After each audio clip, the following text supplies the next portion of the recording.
आइए दोस्तों, आज मैं आप लोगों को एक कहानी सुनाता हूँ। कहानी बहुत पुरानी है, राजा महाराजा की। एक बार की बात है दोस्तों, किसी देश की किसी रानी ने सभी देशों को, राजा रानी को इकट्ठा किया और सभा लगाई। जब सभा लग गई तो सभा में उन्होंने बोला कि मैं आप लोगों को इसलिए बुलाया हूँ कि किसी भी देश का कोई भी सामान अगर बनता है तो वो सबसे पहले मेरे शरीर का शोभा बढ़ाएगी, फिर मार्केट में जाएगा। ये बातें सुन के सभी राजा रानी घबरा गए, बौखला गए। बोले ये हरगिज़ नहीं हो सकता है, ऐसे कैसे हो सकता है? क्या हमारे पास पैसा नहीं है कि हमारे पास मुद्रा और दौलत नहीं है? रानी बोली जो हमारी बात नहीं मानेगा उसे मुझसे युद्ध करना पड़ेगा। तो राजा बोले कि दूसरे देश के राजा और रानी बोले कि युद्ध करना आम बात है, आज तक युद्ध ही तो करते चले आए हम लोग, क्यों नहीं युद्ध करेंगे? बिल्कुल युद्ध होगा, बोलिए कब युद्ध करना है? तो वहाँ पे बैठे बड़े बुजुर्ग लोग भी थे, उन्होंने कहा कि युद्ध करना और युद्ध किसी समस्या का हल नहीं है। ऐसा किया जाए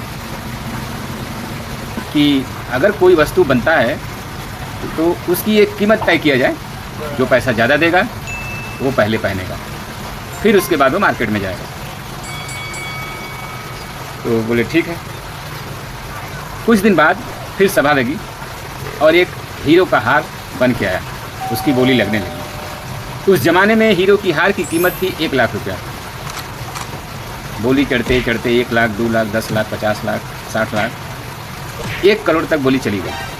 जैसे ही 1 करोड़ हो गया, हमारे यहाँ की जो रानी थी वो चुप हो गई और दूसरे देश के राजा 1 करोड़ रुपया दिए और ढोल नगाड़े के साथ नाचते गाते हुए अपने देश चले गए।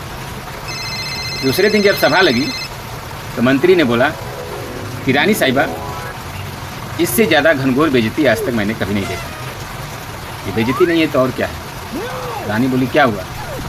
बोली आप बोली कि सबसे पहले वस्तु मेरे शरीर का शोभा बनेगा, फिर कहीं मार्केट में जाएगा, तो आपने हीरो का हार जाने क्यों दिया?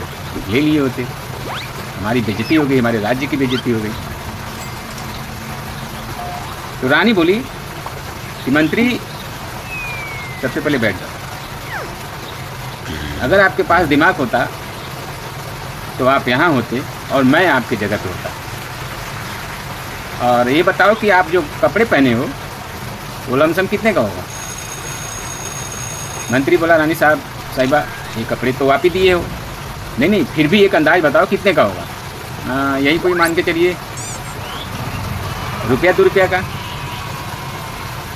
चलो रुपया 2 रुपया का मान लीजिए, 2 रुपया का। अगर इसकी कीमत कोई 200 रुपया दे तो?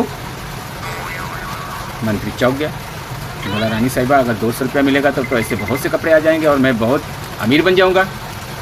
बोले हाँ, इसीलिए आप लोगों को ये नहीं पता होगा कि ये जो हीरो का हार बना है हमारे ही राज्य का बना है। तो जब इसकी बोली, इसकी कीमत 1 लाख, मिला 1 करोड़, तो ये 1 करोड़ जो आया ये पैसा कहाँ जाएगा? हमारे ही राज्य में रहेगा, हमारे ही राज्य का विकास होगा, हम और अमीर हो जाएंगे। तब मंत्री बोला मान गए रानी साहिबा आपके दिमाग को। सभी दरबार में तालियां बजाने लगे और उनकी रानी साहिबा की नाम की जय जयकारा लगने लगी। तो दोस्तों, ये कहानी सिर्फ रानी के दिमाग का है। उनकी दिमाग की वजह से आज उनका देश बहुत अमीर हो गया। और ऐसे ही दिमाग लगा लगा के दोस्तों अगर आप भी काम करोगे तो आप भी बहुत आगे बढ़ोगे। कहानी अच्छा लगा हो तो जय हिंद, जय भारत।